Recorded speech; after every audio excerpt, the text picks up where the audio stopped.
अहम खबर अपने नाज़रीन तक पहुंचाएंगे। कराची में न्यू सब्जी मंडी के करीब गैस सिलेंडर फिलिंग स्टेशन की दुकान में आग लग गई है।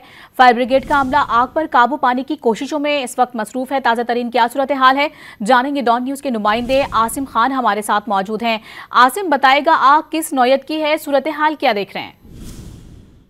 जी, ये न्यू सब्जी मंडी के करीब एक गैस फिलिंग स्टेशन है जिसमें अचानक आग भड़की और फौरी तौर पर जो है यहाँ पे 1112 की दो फायर ब्रिगेड जो है वो मौके पर पहुंच गई हैं, जो आग पर काबू पाने की कोशिश कर रही हैं। फुटेज में देखा जा सकता है कि आग लगने के बाद सियाह बादल जो है वो छा गए थे। ताहम 1112 हुक्काम का बताना है कि आग पर जो है वो कंट्रोल कर लिया गया है और अभी तक किसी जानी नुकसान की इत्तला नहीं मिली है। ताहम आग लगने की फौरी वजह और माली नुकसान का तखमीना जो है आग बुझने के बाद लगाया जाए। फायर ब्रिगेड का अमला आग पर काबू पाने की कोशिशों में मसरूफ है। आसिम खान तफसीलात से आप आगाह कर रहे थे, शुक्रिया आपका।